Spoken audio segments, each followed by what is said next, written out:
With only 3 films, Sandeep Reddy Vanga has become Indian cinema's high priest of destructive machismo. This is an artist who revels in high testosterone dramas which are led by protagonists who, pardon my language, have zero fucks to give. Sandeep also revels in being an agent provocateur. Watch that last post-credits shot in Animal. I suspect it was inserted specially for his critics. When I interviewed Sandeep after the release of Kabir Singh, our conversation ended with him saying, "It will be more. It will be more because these guys are calling this film as a violent film. I want to tell them, I'll show them what violent film will be." Sandeep has kept good on his promise. Animal has violence of every sort: emotional, psychological, sexual, physical. Men go at each other with and without weapons. In one sequence, Vijay, played by Ranbir Kapoor, uses a custom-built gigantic hitch-to-its-own vehicle machine gun to decimate the lobby of a hotel and dozens of bad guys. In another, Vijay and Abrar, played by a ferocious Bobby Deol, break each other's bones on an airstrip. We're told that they've been fighting shirtless for 2 hours. Men also go at women. In one scene, Vijay grabs his wife's neck. In another, he points a gun at a pregnant woman who is in the throes of labor. And this is the hero of the film.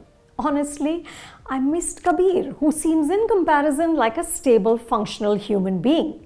Sandeep, who has directed, written and edited Animal, has an incredibly narrow and specific idea of what constitutes masculinity. Early in the film, Vijay gives his girlfriend Gitanjali a talk about alpha males and how humans lived in prehistoric times. He said that the alphas hunted and fed the family, while women cooked and tended to the children. But they also had the agency to choose which man they would reproduce with.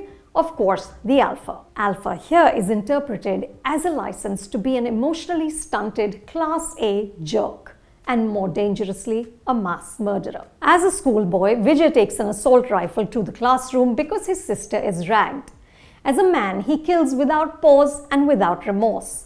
And the film doesn't judge him for it. It's all part of being alpha, with Harshvardhan Rameshwar's thundering BGM underlining it every step of the way. मैंने बोला था ना ज्योति, criminal है हमारा बेटा. Soon after that alpha chat, Gitanjali dumps her fiancé and goes with Vijay instead. He takes her in his private plane and they get married in this tiny temple in the Himalayas. The two make love in the plane. Vijay says it's also his first time. Meanwhile, the plane continues to be airborne on autopilot. This is presented as grand passion.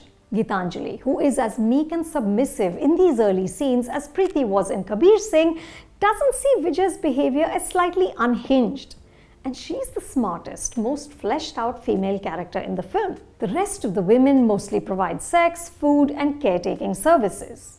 All, grandmoms, moms, sisters, wives, suffer these awful men in silence. Mercifully, later in the film, Gitanjali pushes back. Sandeep's talent lies in his portrayal of toxic relationships. He has a flair for rawness and emotional intensity. He's willing to confront ugliness. In fact, he actively seeks it out. Here, the thorniest relationship is between Vijay and his father, Balbir Singh. Balbir, the richest industrialist in the country, is the ultimate overachieving, abusive, absentee father. And Vijay, who worships him, grows up scarred. The eager-to-please boy becomes a trigger-happy man who is capable of being offensive and obnoxious. He's also capable of inflicting horrific violence. This is a man who needs therapy badly, but he dismisses the psychologist who offers help. He is a brute, but a lesser brute in comparison to Abrar, a killer who rapes and hits women with impunity. The dysfunctional relationship between fathers and sons is practically a subgenre in Hindi cinema. From Mughal-e-Azam in 1960 to Shakti in 1982 to Udan in 2010. Ranbir Kapoor himself has mined this material in several of his films, including Tamasha and Sanju. Sandeep pushes the bond to its limits, and his actors, Ranbir and Anil Kapoor, deliver on the emotion and the hurt these scenes require. In one sequence, father and son reunite after a long gap. The expression of sorrow and regret in Anil's eyes hits hard. And Ranbir is absolutely brilliant as this unhinged train wreck of a man. We've seen the violence simmering in earlier characters he's played. Think of Wade's cruelty to Tara in Tamasha, or the aggression with which Jordan throws Sheena on the couch in Rockstar, or the way in which Ayan gives Alize the middle finger in Ae Dil Hai Mushkil after declaring his love for her while she stands in her bridal finery waiting to be married to someone else. These shades of pain, hostility, rage come together and erupt in Animal. I don't know any other contemporary Hindi film actor who could pull off what Ranbir does here.